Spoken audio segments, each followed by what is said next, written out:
Let us chant the Sankalpa mantra.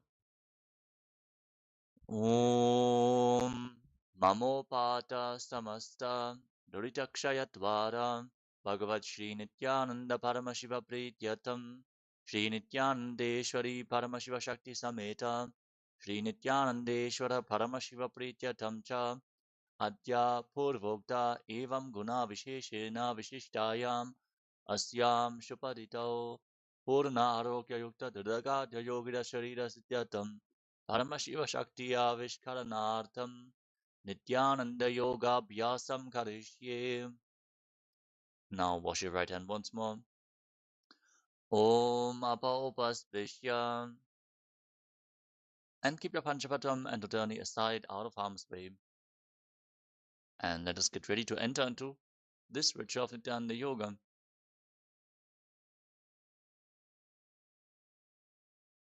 First, we're going to cover the components of Nityananda Yoga, starting off with asana, physical body postures. Aligning your physical body to Paramashiva by aligning it to the cosmic geometry, strengthening the body, strengthening the muscles, bringing flexibility to the joints, and intensely awakening the Kundalini Shakti, cleansing the body through the intense energy. Next is pranayama, the breathing techniques, aligning your breathing to Paramashiva by infusing intense prana into the system and directing it throughout your body. Next up is mudra, energy circuits performed by keeping your hands in certain hand gestures, underlining various other parts of your body as well.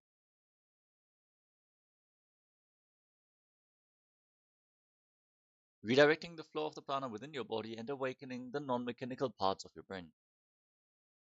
Next is bandha, energy locks, performed by contracting certain muscles and diaphragms within the body.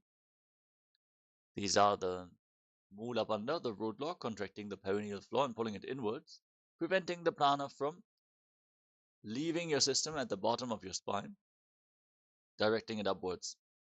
Uddiyana bandha, the abdominal lock, pulling your stomach in and up towards your spine as you contract your abdominal muscles, forcefully pulling the awakened Kundalini Shakti up along your spine.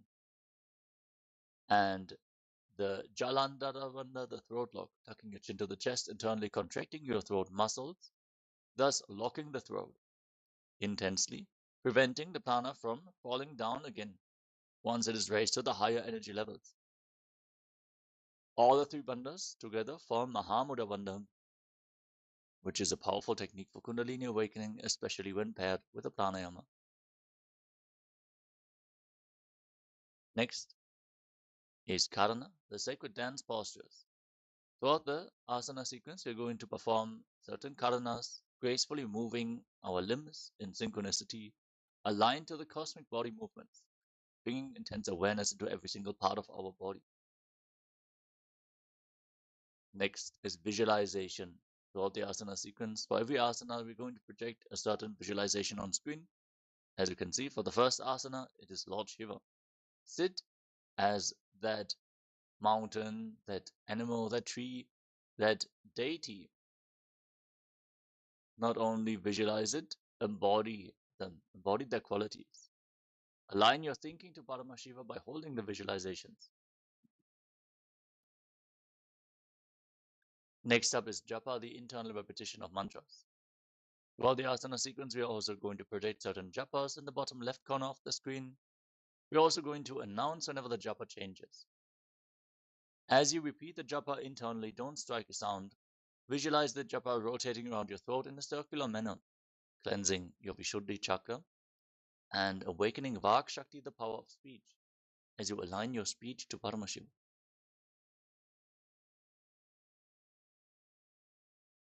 Next is the external listening to the various pramanas. For the asanas, we have the Shastra pramanas and Apta pramanas in the voice of the Supreme Pontiff of Hinduism. In the Sanskrit language, even if you listen without understanding the meaning of a mantra, the mantra's phonetic significance will awaken certain energies within your body, leading you to the experience. So listen intensely, and intently through the brahmanas and experience the Sanskrit effect, which can literally simply raise your intelligence by listening to the Sanskrit language. The next component is Abharanam, the sacred Rudraksha jewelry. Wear some Rudraksha beads on your body. Recommended definitely the Kantamala around your throat. If you have earrings or armbands, wristbands, or more elaborate malas, you can also wear them. Rudraksha has functioned like a spiritual battery holding onto spiritual energy for a long time. So holding your body in the high energy space. So wear Rudraksha beads at any given time, especially during Nityananda Yoga. Next up is Mandala, the visual representation of certain gods and goddesses. You can see in the background of our Acharya the Shri Yantra, the Shri Chakra, gazing at a yantra intensely, but gently, like you would gaze at a rose, mirrors it into your inner space. So the Shri Yantra is the reflection of Mahadeva's very inner space. So gaze at it intensely whenever you have the opportunity. If you have, you can place one of the energized Shri Yantras from the Supreme Pontiff of Hinduism on the front of your yoga mat, so you can gaze at it at your own convenience. Next is weightlifting. As part of Nityananda Yoga, keep some weights at the side of your mat and implement them into your yoga practice. This will intensify certain asanas and also intensify the Kundalini awakening that you experience. Strengthening your body literally empowers it to hold on to the spiritual energy that is being showered on you during the darshan for a longer period of time. So build your body as a spiritual practice. Next is Aushadha, the sacred alchemy products from the Siddha tradition. Apply these herbal remedies, energy medicines on your body or ingest them to infuse intense prana into your system, capable of curing even chronic diseases. So apply vibhuti, apply kumkum, and if you have any other aushadhas like Jnananjana or any of the aushadhas from the Supreme Pontiff of Hinduism available, you can also apply them on your system. With this, we covered all the components of Nityananda Yoga, so let us now enter into the first asana of the sequence. If at any given point in time you have any questions about any of the asanas, any of the components, please do let us know. So my Gokula is sharing the audio is low. If you could please check whether the audio is okay now. Yes. With this, let us enter into the first asana of the sequence, Sukhasana. Sit in a comfortable cross-legged position with your head, neck, and spine in a straight line. Place your hands on top of your knees and Bindu Mudra with index fingers and thumbs together. Engage Mahamudra Bandha, root lock, abdominal lock, and throat lock together. Visualize Lord Shiva in your inner space and breathe in Samana Kumbhaka. Inhale fully and hold your breath in the navel region. Visualize a flame rising up your spine and internally repeat the japa Soham again and again. Visualize it rotating around your throat in the first asana of the sequence, Sukhasana. Sukhasana. तत्सुखासनमित्युक्तमशक्तस्तत्समाचरेत् आसनं विजितं येन जितं तेन जगत्त्रयम्. Parvatasana. Now place your feet on top of opposite thighs in Padmasana. Join your palms and raise your arms up straight above your head in Anjali Mudra. Engage Mahamudra Bandha, all three bandhas, and visualize yourself as Mount Kailash in Parvatasana. अथ वक्ष्ये महादेव पर्वतासनमङ्गलम् यत्कृत्वा स्थिररूपी स्यात् षट्चक्रादिविलोपनम्. Halibhasana. Now extend your feet away from the body. Join the soles of the feet together and interlock your hands behind your back. Lean forward and down. Place your forehead on the ground and gaze to the nose as you engage Mahamudra Bandha and visualize Swamiji. पूरवविधियाहु मे जानो उभयपगथली सम्पुटठानो Vishtupachedo karalyavo dachina karso vam gahavo. Nadi Bhavasana. Now rise up, extend your arms out in front of you, cup your palms and place them on the ground in front of the feet as you bring your forehead on the ground behind the heels. Gaze to the tip of the nose, engage Mahimudra Bandha, and visualize yourself as a snake. Purava vidhi pari agane nito ho bhi kahu nipanasyo lagagi. हाथ आगाने धरते लगावे पसारी दो वो हाथ की अंजुली करे. Kokilasana. Rise up and keep your hands in Prana Mudra with index and middle fingers extended. Hold onto your big toes and extend your legs forward and up. Then cross your legs into Padmasana and lean forward and down onto your elbows. Engage Mahimudra Bandha and visualize yourself as a bird. अथान्यदासनं वक्ष्ये येन सिद्धो भवेन्नरः अकस्माद् वायुसञ्चारं कोकिलाभ्यासनेन च. Netyasana. Rise up, place one foot on top of the opposite thigh and the other foot below the opposite thigh. Hold onto opposite elbows in front of your chest and start rotating your arms in wide circles. Engage all the bandhas, gaze to your nose and visualize Swamiji in your inner space. And every once in a while, change the direction of the movement in Netyasana. घोड़ा वामापाद की आशमाहिली सोज दश चरण को बारलौता परिकुल्फ समोज वामपाद को महिलौ बहुरौ बुल्फजुजान तापरि घोड़ा दचिकी आश बारली ढान. Gajasana. Now place your palms on the ground and raise your hips up high. Scoop your head and chest forward and down, and pull your stomach in and up in Uddiyana Bandha as you visualize yourself as an elephant in Gajasana, the elephant pose. Nyujjam padagre bhumau prithva lambi bhuyamastakaagre nidhaya nitambam urdhvamunnamaya nabilaksham bhumau nasika maninya. Vrikshasana. Now push one heel to the mat and lift the other heel off the ground alternatingly again and again as you keep Uddiyana Bandha, the abdominal lock, engaged. Visualize yourself as a bear. एकैकं पादमापुञ्ज्य गजासनं कुर्यात् वृक्षासनं भवति.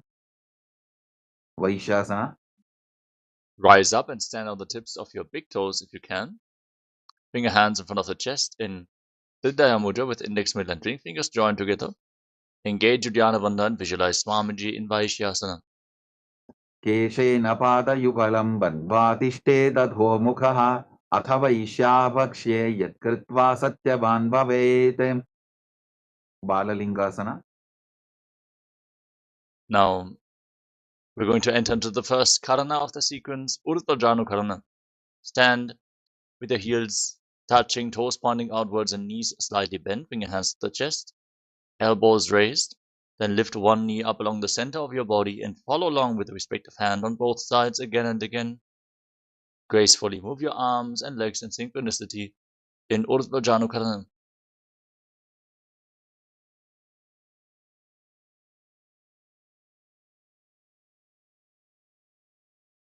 Now we'll move on to Balalingasana. Interlock your fingers from the outside in. In Sarva Shankari Mudra, raise one knee towards your chest and pull it close with both hands. Engage Mahimudra Bandha, all the bandhas, and visualize yourself holding a baby. एकं दानु उरसि आलिङ्ग्य स्थातव्यं बाललिङ्गनं भवति. Padabidhanasana. Now pull the foot behind towards your buttocks with both hands interlocked in Padashra Mudra. Engage Mahimudra Bandha, all the bandhas, and visualize Swamiji in your inner space. स्थित्वैकस्मिन् पादतले कराभ्यां वेष्टयेत्तनं पृष्ठे संस्थाप्य यत्नेन पादपीडनमासनं. Natarajasana. Now hold the sole of the foot from the inside. Kick your leg back and up and extend the other arm forward with the hand in Bindu Mudra as you visualize yourself as Lord Nataraja. उत्तानपादं क्रौञ्चं च मरीचिं वीरभद्रकं नटराजं त्रिकोणं च सुप्तान्बुष्टप्रसारणे. Balalingasana. Now again interlock your fingers from the outside in. Pull the other knee up towards your chest. Pull it close with your hands, engage all the bandhas, Mahamudra bandha, and visualize yourself holding a baby. Ekam janu urasi alingya sthathavyam balalingaram bhavati. Padapidhanasana. Now pull the foot behind towards your buttocks with your hands interlocked in Padasha Mudra. Keep your knees together, engage all the bandhas, and visualize Swamiji in your inner space. Sthitvaikasmin padatale karabhyam yettanam prishte samstapya yattena padapidhanamasanam. Natarajasana. Now hold the sole of the foot from the inside, kick your leg back and up, and extend the other arm forward with the hand in Bindu Mudra. Visualize yourself dancing as Lord Nataraja in Natarajasana. Uttanapadam krauncham cha maricim veerabhadrakam nadarajam trikonam cha suptangushta prasarane. Next up is Ardha Rejita Karana from Arimandi position. Now bring your hands to the chest, elbows raised. Step the right foot behind the left and swing the right arm back and forth like a pendulum. Gracefully move your fingers one by one. Then place your right hand over your nose, uncross your ankles, step the left foot behind, and repeat the movement on the other side.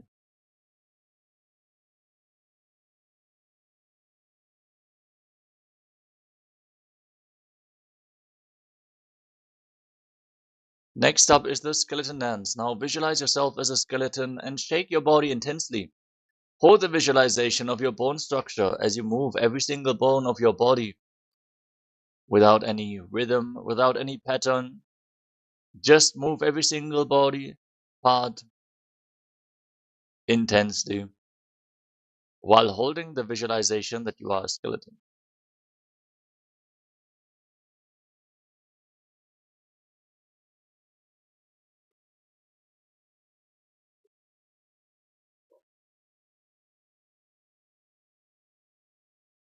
Next up is Katicina Karana from Arimandi. Cross your arms over top of your head with the palms facing backwards. Turn your body to one side and open up your arms over top of your head. Cross your arms as you return back to the center and open them up to both sides again and again as you follow along with your breath in Katicina Karana.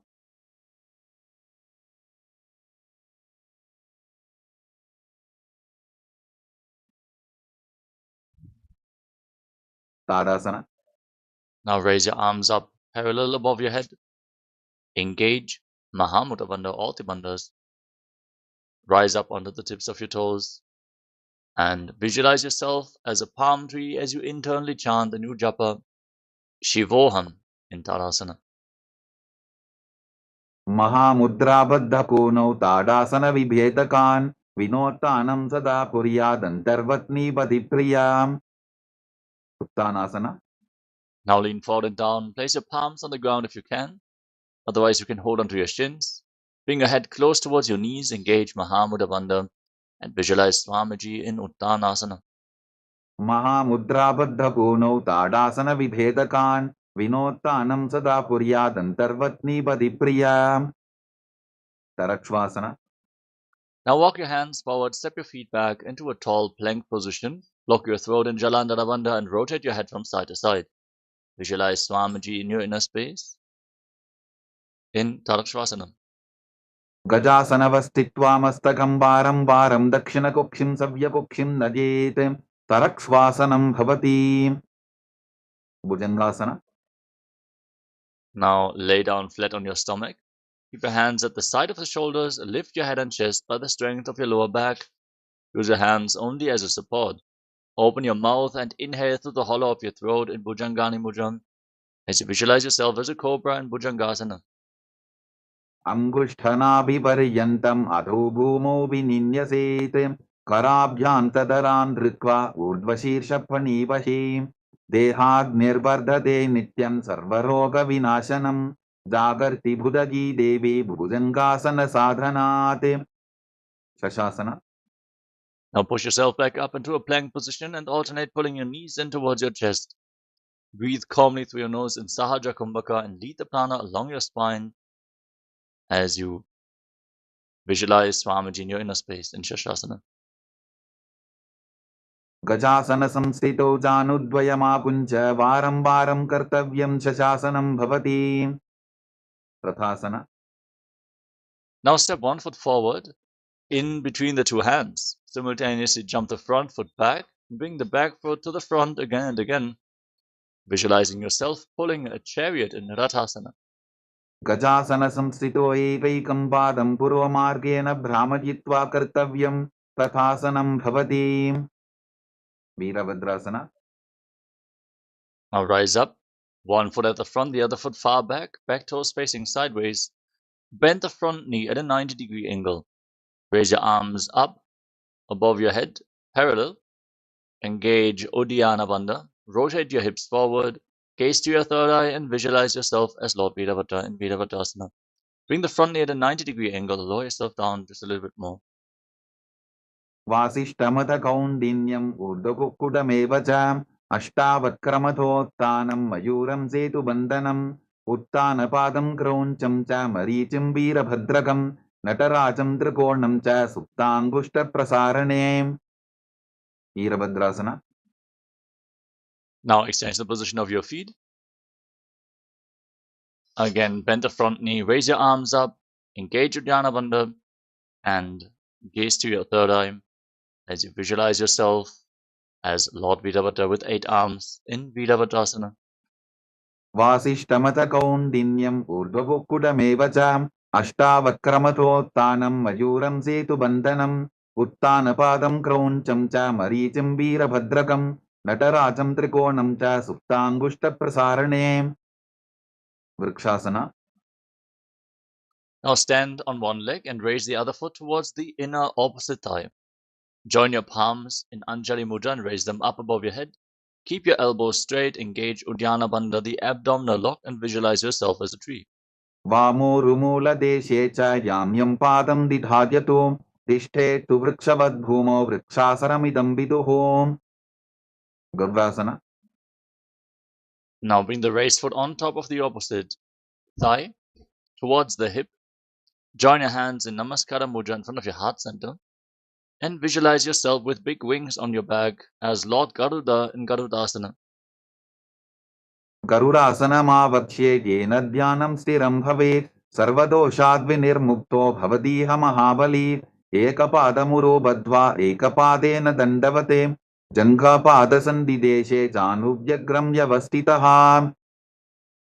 Vrikshasana. Now exchange the position of your feet, bring the other foot towards the inner opposite thigh, your hands in Anjali Mudra, straight above your head. Engage Uddiyana Bandha, pull your stomach in up and visualize yourself as a tree. वामोरुमूलदेशे च याम्यं पादं निधार्यतु तिष्ठेत्तु वृक्षवद्भूमौ वृक्षासनमिदं विदुः. गर्भासना. Now bring the raised foot on top of the opposite hip, your hands in Namaskara Mudra in front of your heart center, and visualize yourself as Lord Garuda. गरुडासनमावक्ष्ये येन ध्यानं स्थिरं भवेत् सर्वदोषाद्विनिर्मुक्तो भवतीह महाबली. एकपादमुरो बद्ध्वा एकपादेन दण्डवते जङ्घापादसन्धिदेशे जानुभ्यग्रं व्यवस्थितम्. त्रिकोणासना. Now step one foot forward and the other foot far back with your back toes facing sideways.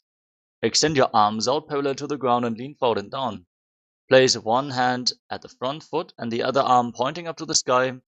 Gaze up along the raised arm as you visualize yourself as a triangle. उत्थानपादं क्रौञ्चं च मरीचिं वीरभद्रकं नटराजं त्रिकोणं च सुप्ताङ्गुष्ठप्रसारणे. त्रिकोणासना.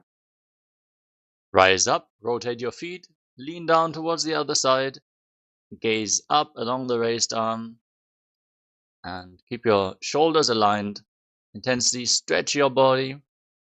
Lean into the stretch as you visualize yourself as a triangle, Trikonasana, the triangle pose. उत्थानपादं क्रौञ्चं च मरीचिं वीरभद्रकं नटराजं त्रिकोणं च सुप्ताङ्गुष्ठप्रसारणे. Now rise up. Stand in Arimandi position with your heels together, toes pointing outwards and your knees slightly bent.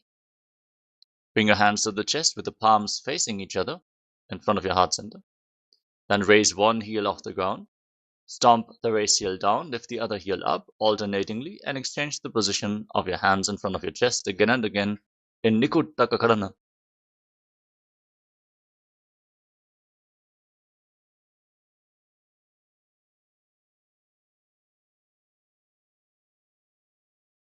Angushtasana.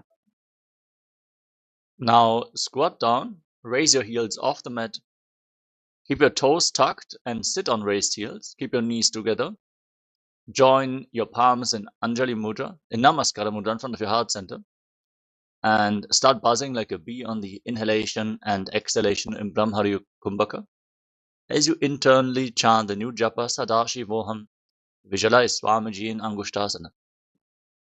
कबन्धासनमित्याहुः गोरक्षासनमेव च अङ्गुष्टमुष्टिकं न्येयं ब्रह्मप्रासादितं तथा.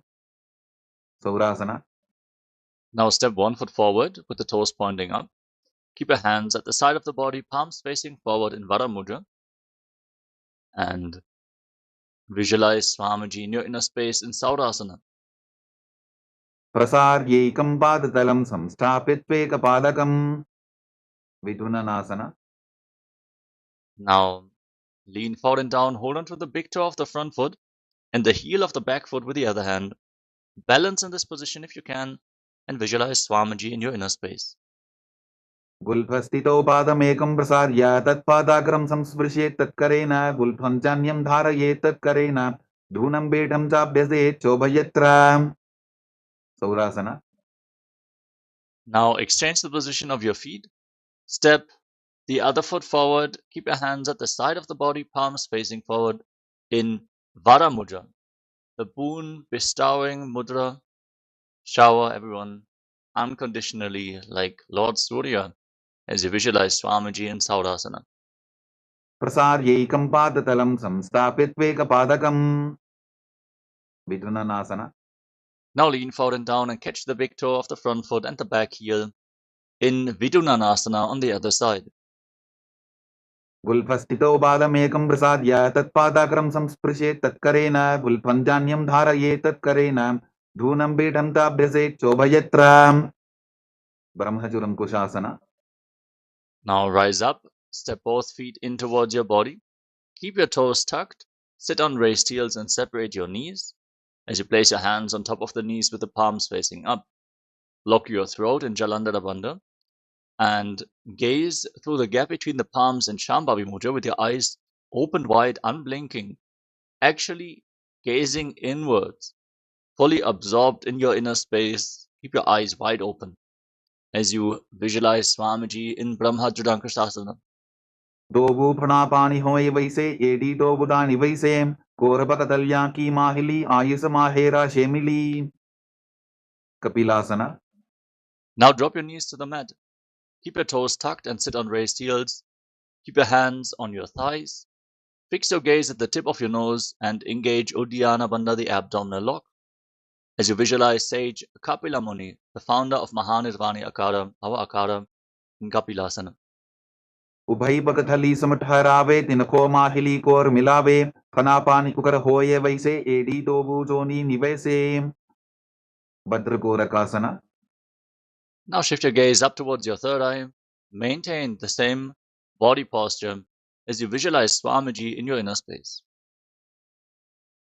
दोबू बकथली संपुट करे कोरवारिली भूपरि धरे कोरवारिली Rafe ऐसे तापरी मूल द्वार डिगी बैसे. सूर्यासना. Now raise your knees off the ground and join the soles of your feet together.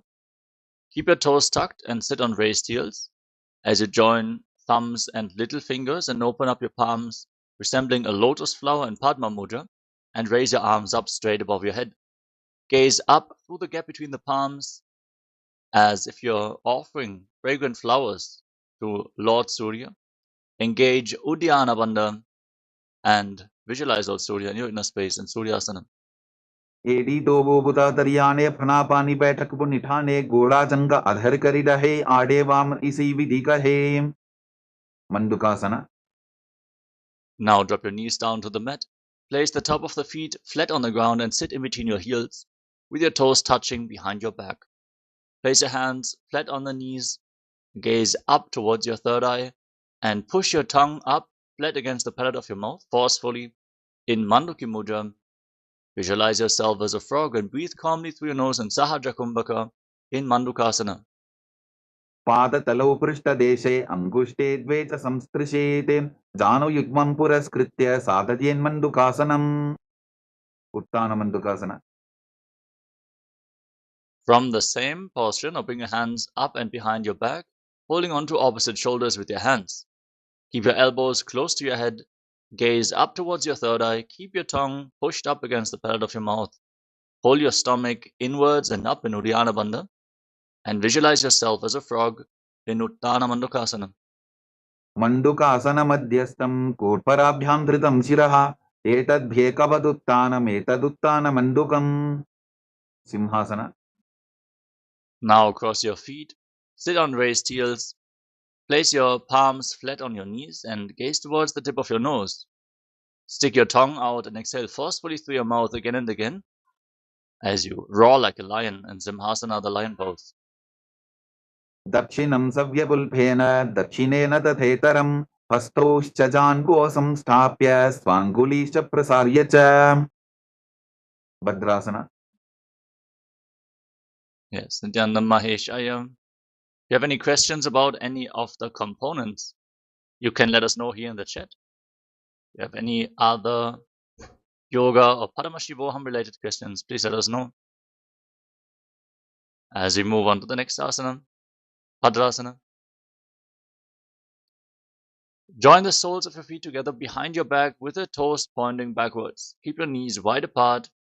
Cross your arms behind your back and hold on to opposite big toes in Prana Mudra with index and middle fingers. Lock your throat and gaze towards the tip of the nose. Visualize Swamiji in your inner space and return to buzzing like a bee on inhalation and exhalation in Brahmari Kumbhaka in Bhadrasana. गुल्फौ तवृषणस्याधोऽभ्युत्क्रमेण समाहितः पादाङ्गुष्ठौ कराभ्यां च धृत्वा च पृष्ठदेशतः काकभुसन्ध्यासना. Now place your feet flat on the ground. Bring your arms in between the legs and wrap them around behind your back. Try to interlock your fingers behind your back in Parasha Mudra. Push your hands far behind as you gaze towards the tip of the nose and visualize yourself as a crow in Kakabhushandhyasana. प्रथमे बेसकोक्कड़ठाने Dogu हाथपकं वीच आने तिनको मोडिनल्या परिल्यावे पिष्टपछे काकसी करावे कानिपोआसना. Now place your palms flat on the ground in front of you. Bring your knees onto your arms towards your armpits. Lean forward, find balance. Lift your feet off the ground. Balance only on your arms as you visualize Swamiji in Kanipavasana. आसन को गुण आशीर्षिता होगी तो आची होई कपालियासना. Now we're going to enter into the first inverted posture of the sequence. Set yourself up in front of a wall for support if needed. And we request all the participants who have any chronic physical ailments like neck or spine injuries, high blood pressure, and also women who are currently in pregnancy or suspect they might be pregnant, not to perform any of these intense asanas. Make sure you gauge the state of your body correctly, and when in doubt, you can consult a doctor and ask whether any individual asana is safe for you. With this said, let us still expand, let us push ourselves to manifest all of the asanas. Set yourself up, place your hands flat on the mat, shoulder width apart, bring your head down to the ground, form a triangle between your hands and your head. Bring your knees onto your elbows, your hips above your shoulders, and then extend your legs up straight into a headstand. Gaze towards the tip of the nose, visualize Swamiji in your inner space, and buzz like a bee on inhalation and exhalation in Brahmari Kumbhaka in Kapali Asana. शीश शीशा धरती टेकी पबदो भूमिलिवा ऊंचा भूकरे पार्श्वमयूरासना. Gently lower your legs down and come to a squatting position with your palms flat on the ground in front of you. We're now going to perform Rechaka Kumbhaka. Exhale slowly and deeply, and then hold your breath after the exhalation comfortably, again and again after every exhalation. Now twist your body, align one knee and the respective hip with your elbows, lean forward, find balance, lift your body off the ground, and extend your legs out to the side as you gaze to your third eye and visualize yourself as a beautiful peacock in Paramashivoham. मयूरं दण्डवत् कुर्यान् मायूरं दण्डनामकं कुर्यान् मायूरं पार्श्वाभ्यां मायूरपार्श्वनामकम् पार्श्वमयूरासना. Now twist your body in the opposite direction. Again, lean knee and hip onto your elbows. Find balance, extend your legs out to the side, gaze up and visualize yourself as a peacock. मयूरं दण्डवत् कुर्यान् मायूरं दण्डनामकं कुर्यान् मायूरं पार्श्वाभ्यां मायूरपार्श्वनामकम् बहिरागनाथासना. Now walk your hands forward and step your feet back into a tall plank position. Step one foot outside the shoulder in between the two hands. Push your hips forward, lift your head and gaze up towards your third eye as you visualize yourself as Lord Kala Bhairava in Bhairaganatha. आसन को गुणपीति जायीं बहिरागनाथासना. Now step the front foot back and bring the other foot forward, outside the shoulder in between the two hands. Lift your head and gaze up, push your hips forward. Intensify the stretch as you visualize yourself as Lord Kala Bhairava. आसन को गुणपीति जायीं उन्मुख बीडासना. Now step both feet back and bring your elbows down. Rest your forearms on the ground, keep your hips raised high, push your heels down to the mat. Lift your head and gaze up towards your third eye as you visualize Swamiji in Unmukha Pitasana. भून्निष्ठौ जानुनी हस्तौ चतुष्पदममाङ्मुखम् उत्थापिताङ्घ्रियुगलकटिस्थलमभिरुकाम् वसिष्ठासना. Now rise back up onto your hands and then rotate your body. Lift one arm up to the sky, gaze up along the raised arm and visualize yourself as Sage Vashishta in Vashishthasana. ऊर्ध्वकुक्कुटवासिष्ठमरीचिहलमत्स्यकं परिवृत्तिं चोदरस्य विविधं धनुरासनम् वसिष्ठासना. Now place the raised hand down to the mat, rotate your body in the opposite direction, lift the other arm up to the sky, gaze upwards, keep your shoulders aligned, your body straight as a plank, engage your core intensely as you hold this position and visualize yourself as Sage Vashishta. ऊर्ध्वकुक्कुटवासिष्ठमरीचिहलमत्स्यकं परिवृत्तिं चोदरस्य विविधं धनुरासनम् अंजनीयासना. Now come to a seated position with your legs extended forward. Bring your hands underneath the buttocks with the palms facing up.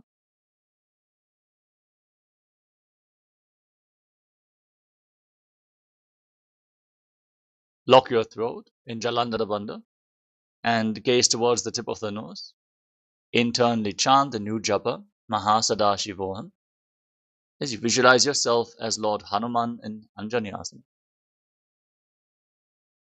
डोबो करकी ube हथेली कोरवारली मैले बेली सो आगाने भूपरिदाशे महाने अंगुली मिलिराशे पश्चिमदानासना. Now lean forward and down and hold onto your big toes in Prana Mudra with index and middle fingers. Engage Mahamudra Bandha. Exhale fully and hold your breath after the exhalation and visualize Swamiji in your inner space. जानु परिललाटन्तु पश्चिमं तानमुच्यते येन केन प्रकारेण सुखं धार्यं च जायते ugrasana. From the same position, now interlock your hands around your neck and lean forward and down. Bring your head in between the knees, elbows outside the legs. Engage Mahamudra Bandha and visualize Goddess Kali in your inner space. स्वपाणिभ्यां दृढं धृत्वा जानुपरि शिरोन्यसेत आसनोऽग्रमिदं प्रोक्तं भवेदनिलदीपनं देहावसानहरणं पश्चिमोत्तानसंज्ञकं ययेत् तदासनं श्रेष्ठं प्रत्यहं धारयेत् सुधीः वरीच्यासना. Now rise up. Step one foot in towards your body. Bring the heel towards your perineum. Lean forward and down. Wrap your arm around the leg and interlock both hands behind your back. Bring your head down towards your knee as you visualize yourself as Sage Marichi in Marichi Asana. उत्तानपादं क्रौञ्चं च हरीचं वीरभद्रकं नटराजं त्रिकोणं च सुप्ताङ्गुष्ठप्रसारणे Mahamudrasana. Now drop the raised knee to the side, keep the heel firmly pressed against the perineum. Lean forward and down, hold onto the front foot with both hands, and gaze to the nose. Exhale and hold your breath. Visualize Swamiji as you engage Mahamudra Bandha in Mahamudrasana. महामुद्रां प्रवक्ष्यामि तन्त्रेऽस्मिन् मम वल्लभे यां प्राप्य सिद्धा सिद्धिं च कपिलाद्याः पुरागताः Asana. Now exchange the position of your legs. Step one foot in towards your body with the knee raised.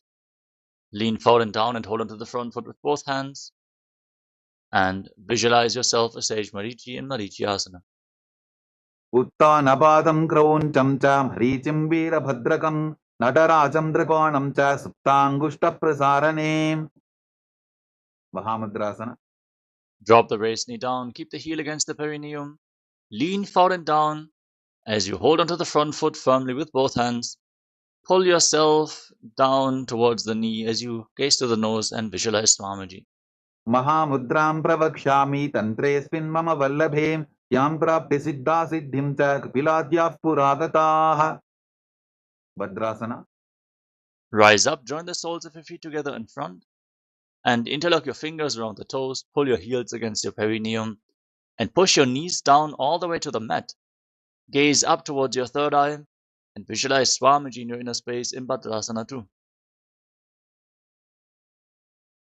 गुल्फौतवृषणस्यादः सीवन्त्याः पार्श्वयोः क्षिपेत् पादपार्श्वे तु पाणिभ्यां दृढं बद्ध्वा सुनिश्चरम् Valipavasana. Now slightly extend your feet away from your body. Place your hands on the respective knees. Keep your toes together and separate your heels. As you lock your throat and gaze towards the tip of your nose, visualizing Swamiji in Gvalipavasana. पूरवचर पिड़चोकख्यो सोयी वाही बिदिचोकी जे सोयी जामे AD भिन्न जराशे अंगुल 8 अंतरो राशे Donyasana. Now bring your feet back in towards your body. Hold onto the soles of the feet and lean forward and down. Bring your face to the mat as you gaze to your nose and visualize Yoni Mandala, the visual representation of Devi Paramashiva Shakti herself in Joni Asana. दोगो पगदली संपुट करे AD मेड़ के ढिंग दरे अर्धहात को अंतर राशे लीलाट पकथलियां उपरदाशे बिडकी पवसना. Now extend your feet away from your body with your heels together and your toes apart. Extend your arms out to the side and lean forward and down. Bring your forehead onto the ground just behind your heels. Gaze towards the tip of the nose and visualize Swamiji in your inner space. पूरव विधि परिपगथली संपुट शोल एडी मिली राशे सिद्ध समाधि आसना. Now bring your feet back in towards your body. Keep your toes together and separate your heels. Scoop your hands below the shins with the palms facing up. And bring your face down to the ground with your toes against your throat. Fix your gaze at the tip of your nose and visualize Lord Surya in Siddha Samadhi Asana. दोगो पगदली संपुट करे सोले मेढ़ आगा मेधरे अंगुल 8 अंतरो राशे AD को ऐसे विदिताशे चिनकी पवसना. Rise up, bring your feet in towards your body. Hold onto the soles of the feet and open them up like a book. Press your elbows onto your thighs and fix your gaze at the tip of your nose as you visualize Swamiji in Chinaki Pavasana. दोगो पका की AD धरती मगिवा मेढ़ रगावे server चौकासना. Now bring your soles of the feet together, heels against your perineum. Place your hands on the respective knees and gently push them down to the mat. Engage Uddiyana Bandha, pull your stomach in and up. Gaze up towards your third eye. And visualize Swamiji in your inner space in Charapata Chokasana. दोगो पगदली संपुट धारे आवा ने कैजारे पसारे गोड़ा भूसो लगता राशे हाथ दोगो घोड़ा परिदाशे भैरवासना. Now rotate your feet With the support of your hands, lift your heels up, bring your toes down to the ground. Then bring your knees down to the mat. Place your hands on top of the knees in Bindu Mudra. Engage Uddiyana Bandha, gaze to your third eye and visualize yourself as Lord Kala Bhairava in Bhairavasana.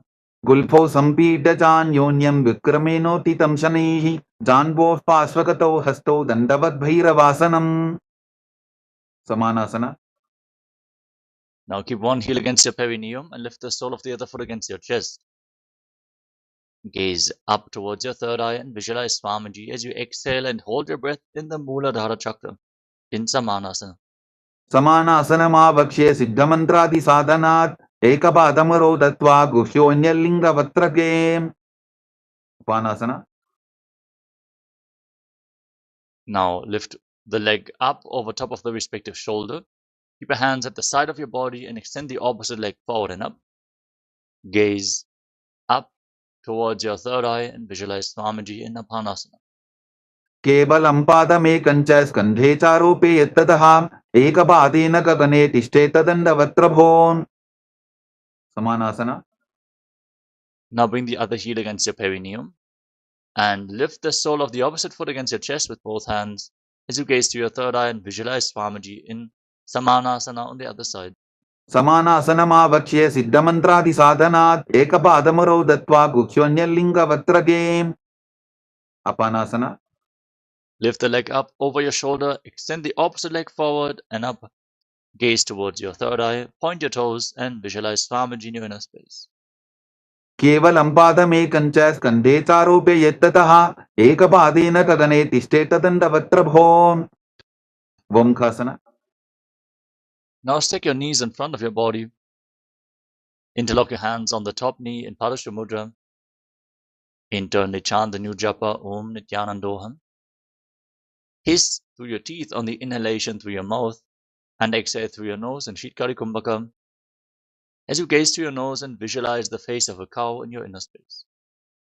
Sabve dakshinabulphanto prishtaparshvin yojayetem dakshinepi tata sadyam gomukham yatham Anasuyasana. Now hold on to your big toes in Prana Mudra.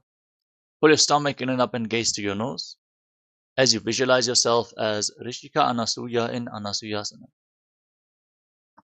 दक्षिण कोटो नीचो ठाने बाबोता के ऊपर आने गोडा संधि मिलावे भारी आडा पद बुनिदे संधि पसारी Anusuyasana 2.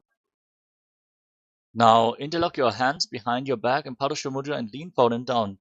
Bring your chin over the knee. Gaze to the nose as you try to touch your nose to the mat and visualize yourself as Rishika Anasuya. जीमना कोदा की संधि उपरिटा बागोड़ा की संधि मिलाई राशे गोड़ा से उले पकतल्यालो आरवाई सुधा राशे Garvasana 2. Now rise up, place the sole of the right foot flat on the mat and bring the left heel against your perineum. Place your hands on the respective knees, gaze to your nose and visualize yourself as Lord Garuda. Davo bakamodi yedi bahila vilphamola dwarani saide Naradasana. Now sit on the heel. Interlock your hands around your neck and twist your elbows outside the raised knee. Fix your gaze on your third eye and visualize yourself as Sage Narada in Naradasana.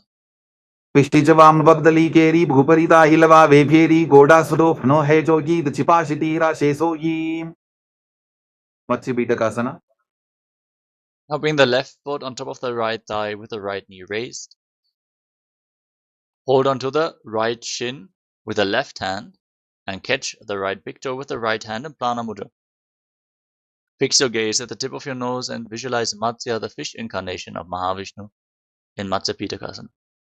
Women वामाङ्गुष्टन्तो गृहीतं मज्जवीतकं योरिवामेन संबीड्य मेढ्रातुपरि दक्षिणम् Vamkhasana. Now, again, stack your knees in front of your body with the other knee on top this time.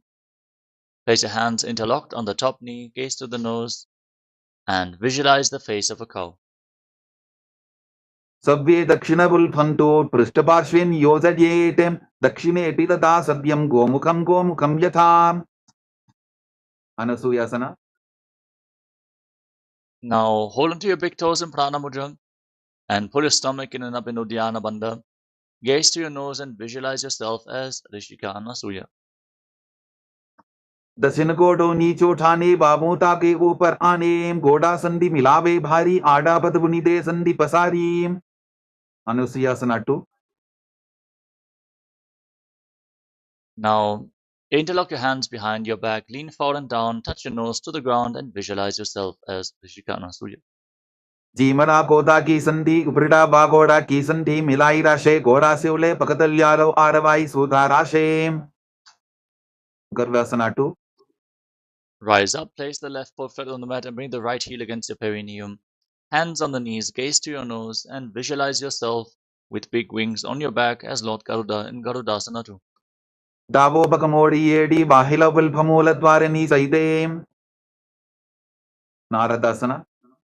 Now raise your perineum onto the heel, sit on the heel, interlock your hands around your neck and twist your elbows outside the raised knee. Gaze up towards your third eye and visualize yourself as sage Narada. पिष्टि जवाम बगदली केरी भूपरिदा हिलवा वेभेरी गोडा sudo फनो है जोगी the चिपाशिती राशे सोई मत्स्य बीटकासना. Now bring the right foot on top of the left thigh with the left knee raised. Hold onto the shin and the big toe of the left foot. Gaze towards the tip of the nose and visualize Matsya, the fish avatar of Lord Vishnu.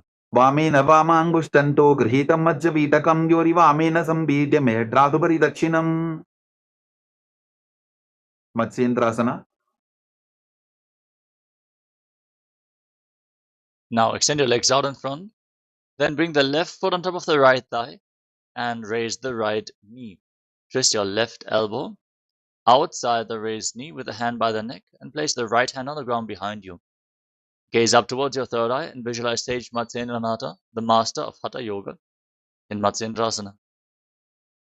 उदिरं पश्चिमाभासं कृत्वा तिष्ठति यत्ततः नम्राङ्गं वामपादं हि दक्षचानुपरिन्यसेत् उपासना. Now extend the front hand down towards the foot. Hold onto the big toe in Prana Mudra with index and middle finger. Place the right hand on your ear and gaze up towards your third eye as you visualize yourself as a camel. आसन को गुण झोलो जाये मत्स्येन्द्रासना 2. Now place your hand on the ground behind you and twist your spine even more. Gaze up towards your third eye and visualize sage Matsyendranath. वत्सेन्द्रपीठं दडर प्रदीप्तिं प्रचण्डरपन्दल खण्डनास्त्रम् अभ्यासतः kundalini प्रबोधं दण्डस्थिरत्वं हि ददाति पुंसाम् मत्स्येन्द्रासना. Now exchange the position of your legs. Extend your legs out in front, bring the right foot on the left thigh, raise the left knee, twist your right elbow outside the raised knee with the hand by the neck, and place the left hand on the ground behind you. Gaze to your third eye and visualize sage Matsyendranath. उदिरं पश्चिमाभासं कृत्वा तिष्ठति यत्ततः नम्राङ्गं वामपादं हि दक्षचानुपरिन्यसेत् उपासना.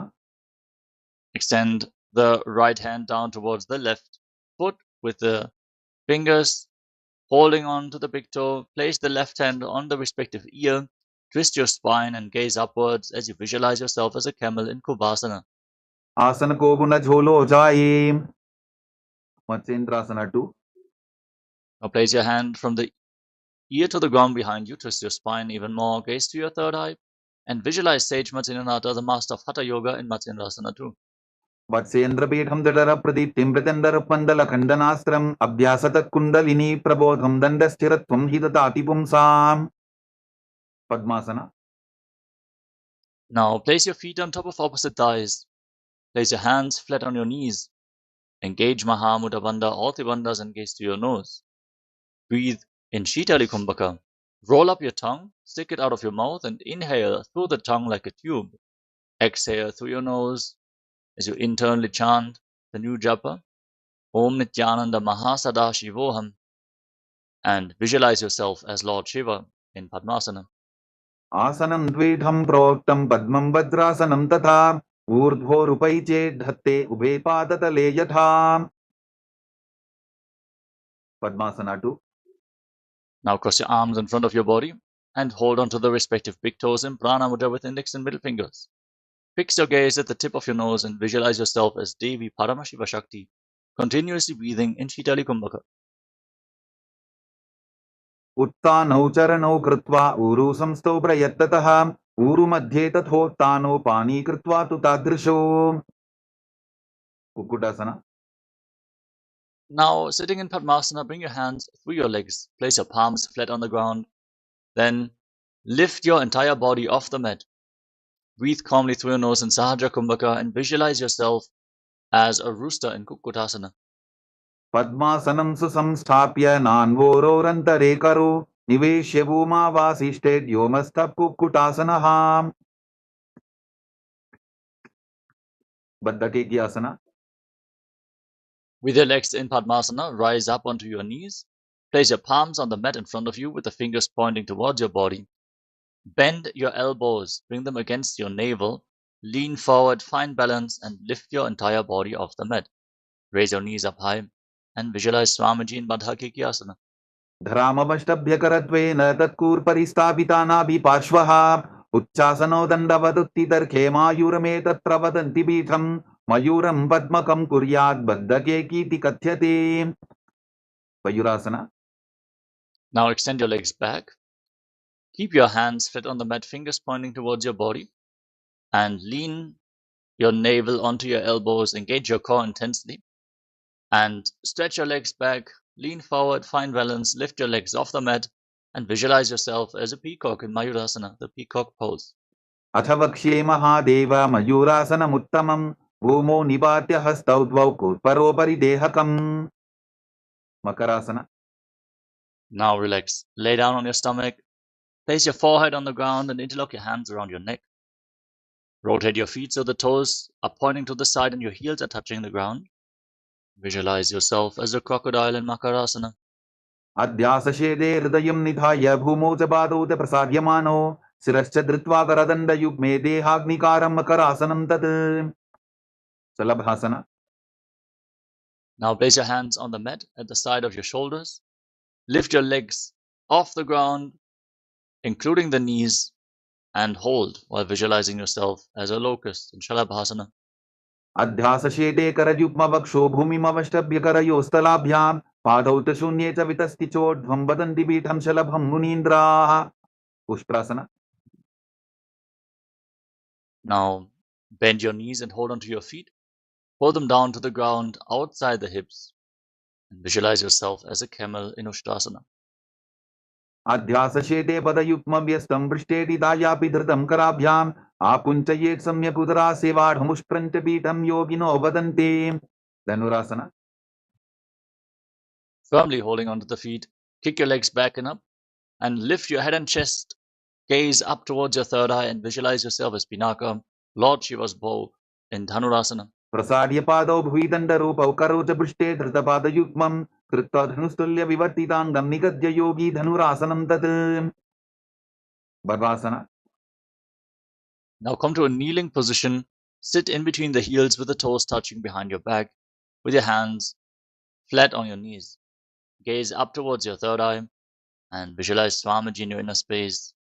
Internally chant Om Nityananda Paramashivoham in Bhagasana. उल्टा मोड़ी पावतो वैसे बहुरोचिविधि करे एक ऐसे पावन महिला बुल्पुज होवु कुलापाशितीला वेसोवु. गोहियासना. Now get ready for another inverted posture. Bring your forearms to the ground, elbows shoulder width apart. Interlock your fingers. In Padasha Mudra, place your head on the ground and support it with your hands. Then raise your hips, straighten your legs, and kick your legs off the ground. Keep your knees bent and pull your knees in towards your chest. Squeeze your body into a ball. Try to touch your knees to the chin in Gohi Asana.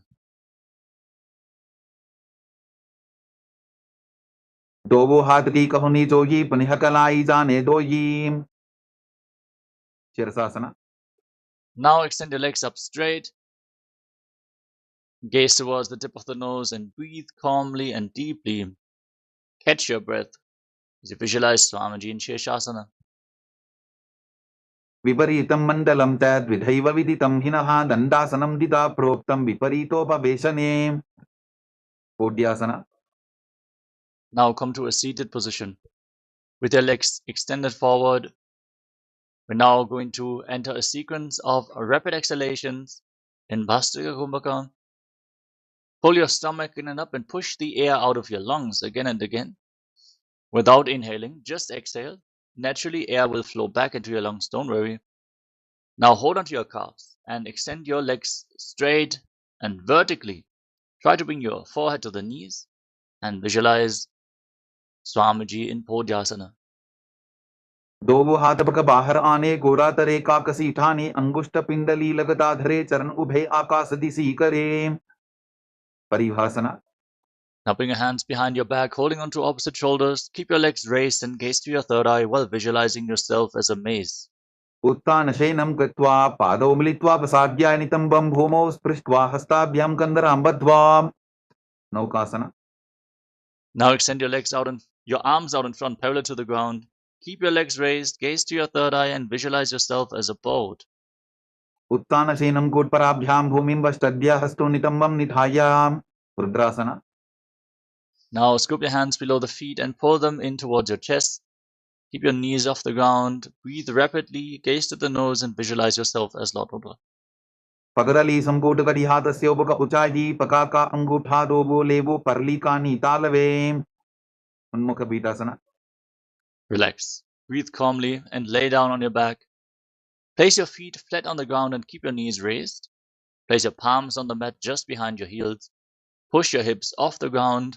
Lock your throat and hold your breath intensely in Mocha Kumbhaka for a long time, forcing the prana into the Sushumna Nadi, the central nadi of your spine, by contracting the Mula Bandha.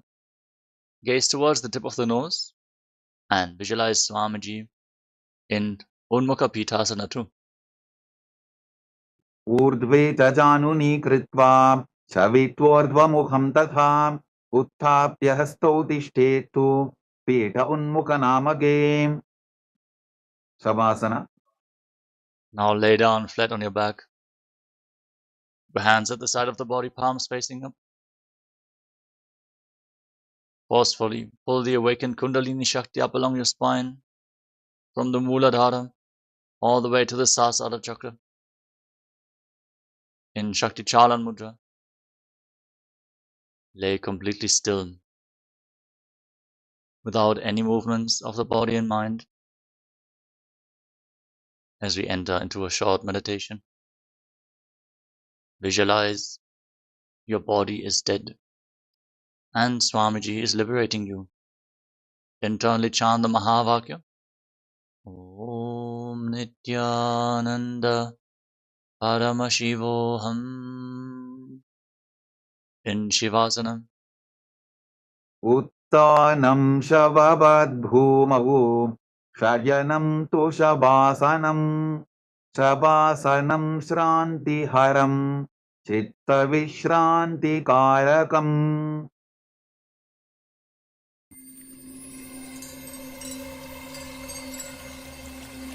I welcome you all with my love and respect. Let you all open all your three eyes. Om Nityananda Paramashivoham.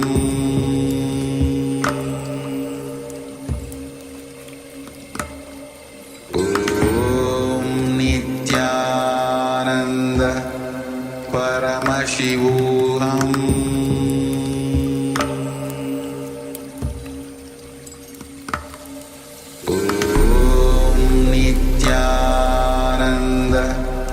Paramashivoham.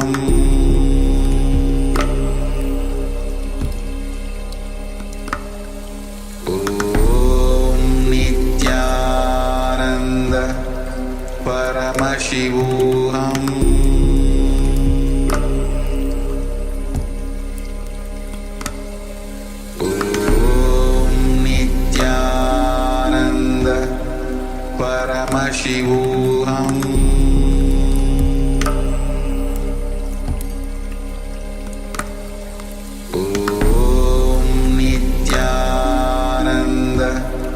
Paramashivoham.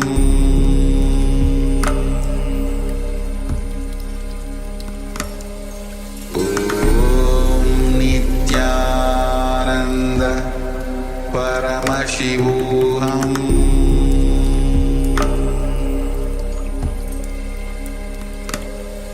Om Nityananda Paramashivoham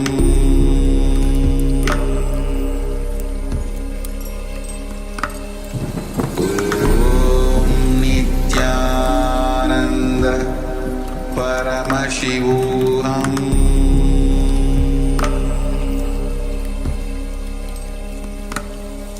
Om Nityananda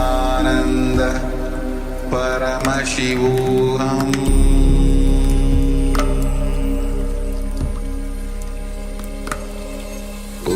Om Nityananda Paramashivoham Paramashivoham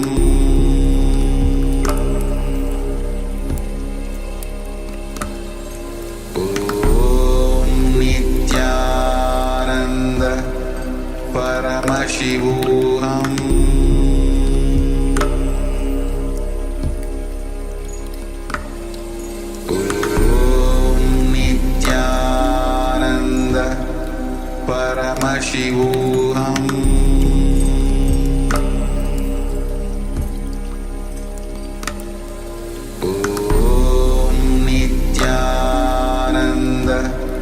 Paramashivoham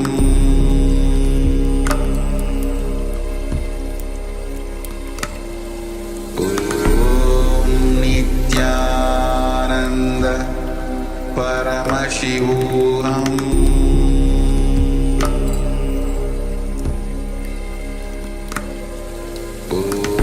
Om Nityananda Paramashivoham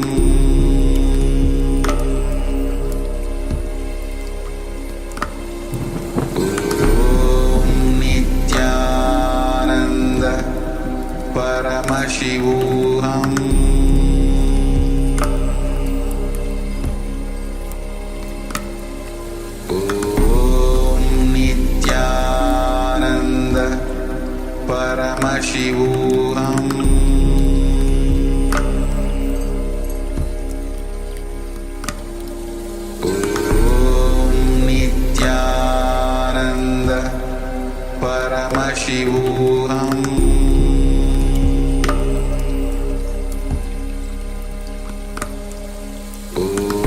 Om Nityananda Paramashivoham Paramashivoham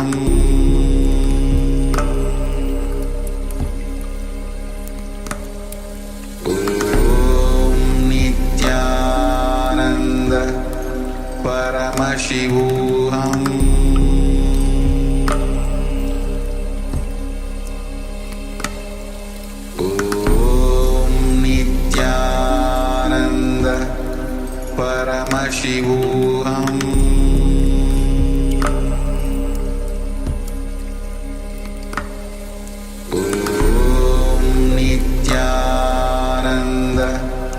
Paramashivoham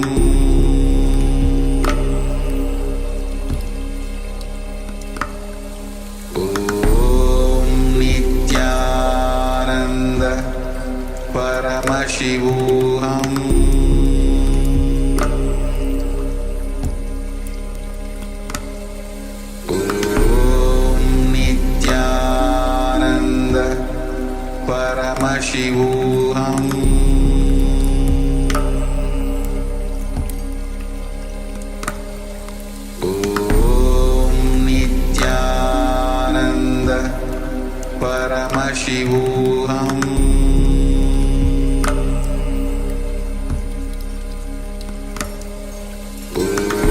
Om Nityananda Paramashivoham Paramashivoham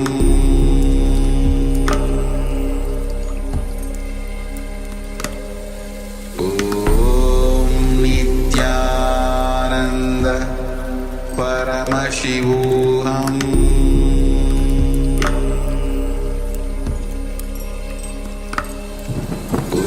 Om Nityananda Paramashivoham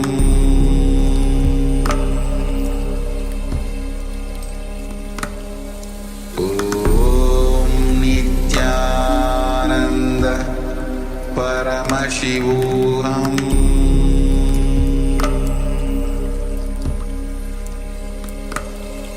Om Nityananda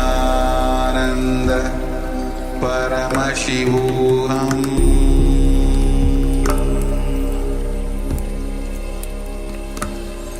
Om Nityananda Paramashivoham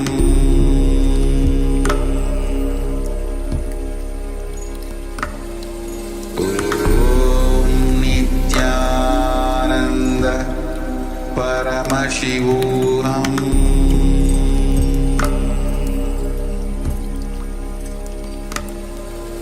Om Nityananda Paramashivoham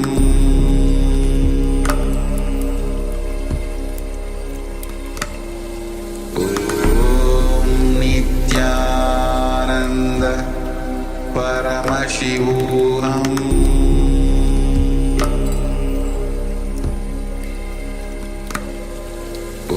Om Nityananda Paramashivoham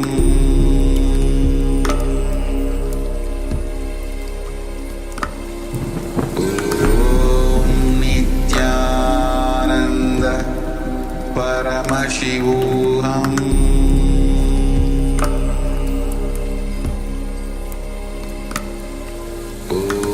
Om Nityananda Paramashivoham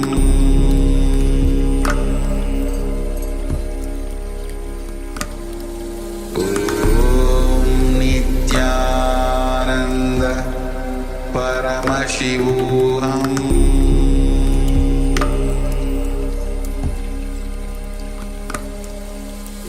Om Nityananda Paramashivoham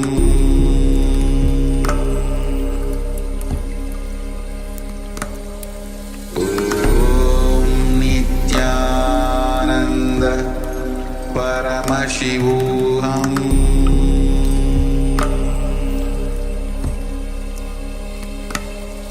Om Nityananda Paramashivoham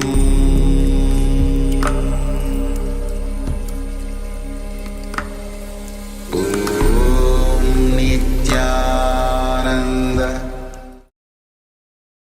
Now, slowly return to your physical body. Start to wiggle your fingers and toes.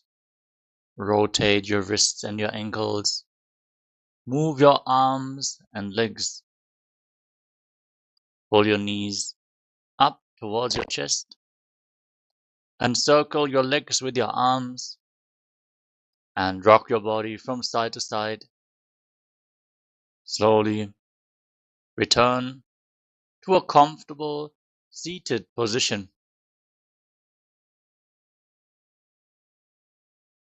Congratulations, you completed the Pratama Vinyasa Krama, the first 108 asanas of this sequence. Thank you so much for joining us today. For the Paramashivoham Level 1 participants, hope to see you all again tomorrow for another round of Vidya Vinyasa Krama. Get your blindfolds ready, as the first round of power manifestation is going to start in just a few moments. Thank you all for joining us today. And yes, Nityanam, all of you. Nityanandam Paramasukadam Kevalam Jnanamurtim Dvandvatītam Gaganasadaృశం Tattvamasyatilakṣyam Ekam Nityam Vimalmachalam Sarvadhi Sakshibhutam Bhavatītam Trigunahitam Sadgurum Tam Namami.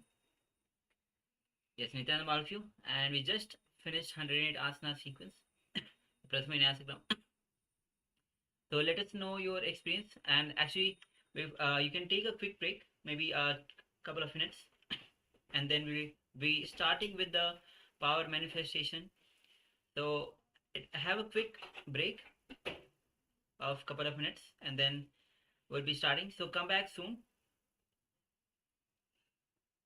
is requesting all participants, please make sure that you are on camera. So if you're with us, please switch on your cameras and make sure you are visible in the camera. You can prepare yourself for the round of power manifestation by having an eye band ready. If you haven't got an eye band, you can always use a piece of cloth, any piece of cloth that you can cover your eyes with. So just take a moment, freshen yourselves up from this intense 108 Pratama Vinyasa Krama. Excuse me. Yes. So take a moment and we'll be back in just a couple of minutes. So let's get ready for the power manifestation. If you want to have a quick break, take a quick break and just come back.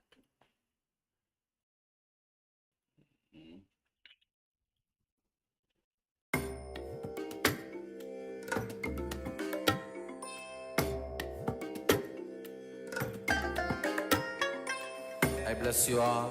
Let you all open all your three eyes and manifest the powers of Mahasadashiva. Om Nityananda Paramashivoham. Om Nityananda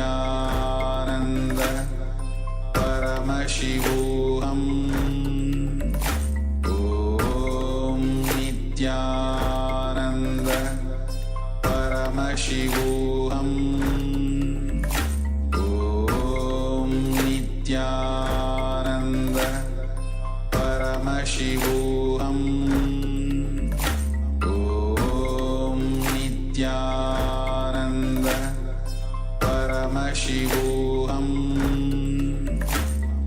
Om Nityananda Paramashivoham.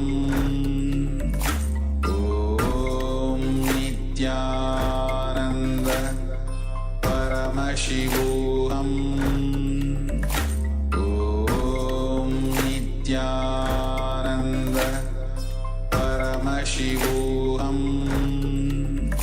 Om Nityananda Paramashivoham. Om Nityananda Paramashivoham. Om Nityananda Paramashivoham.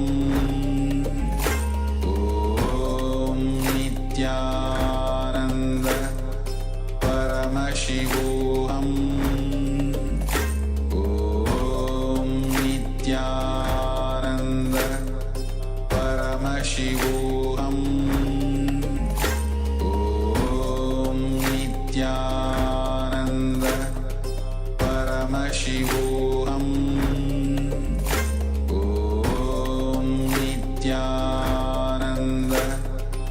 Paramashivoham. Om Nityananda Paramashivoham. Om Nityananda Paramashivoham. Om Nityananda Paramashivoham. Om Nityananda Paramashivoham. Om Nityananda. Yes. Nityananda, all of you.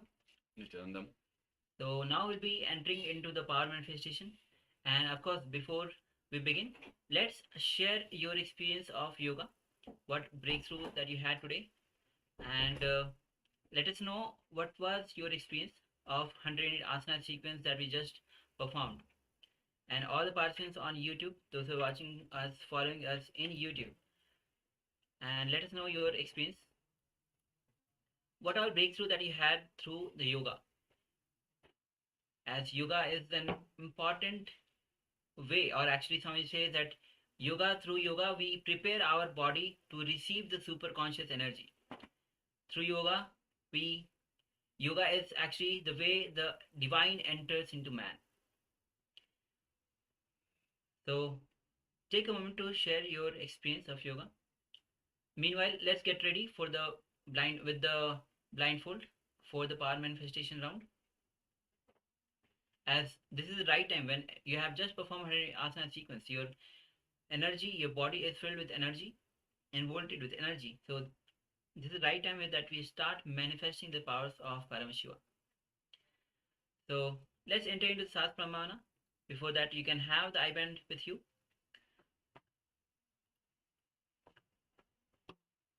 The Sas Pramana for manifesting the powers of third eye goes as Kapalantarmano yasya tishtan militalochanaha kramena manasodharyat lakshaye lakshamuttamam.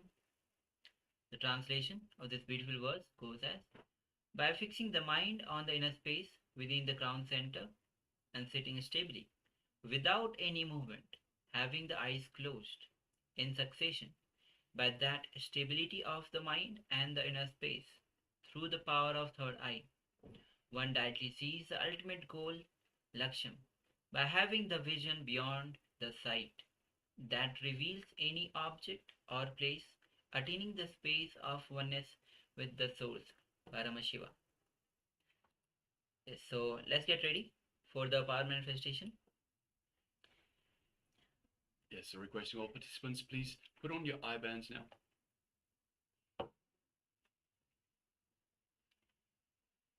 Once again, if you haven't got the eye bands, then please put on any cloth, any covering that can cover your eyes, that is opaque in nature, such that you do not see through the cloth itself.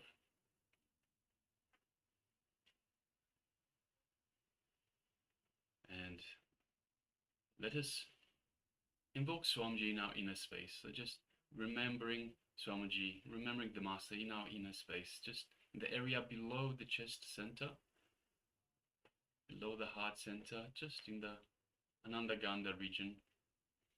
Let us remember Swamiji in here, invoke Swamiji in our inner space, and feel his love, his energy radiating throughout our entire body. Super conscious energy flowing through every inch of our body.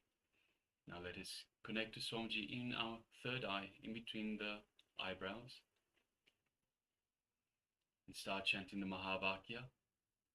Om Nityananda Paramashivoham. Om Nityananda Paramashivoham. Om Nityananda Paramashivoham. Continue chanting the Mahavakya, and through the power of the third eye, let us manifest this power of the third eye.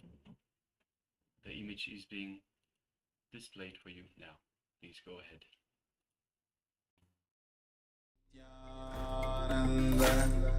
Paramashivoham. Om Nityananda Paramashivoham. Om Nityananda Paramashivoham. Om Nityananda Paramashivoham. Om Nityananda Paramashivoham. Om Nityananda Paramashivoham. Om Nityananda Paramashivoham.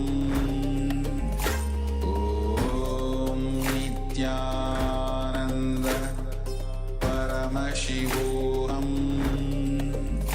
Om Nityananda Paramashivoham. Om Nityananda Paramashivoham.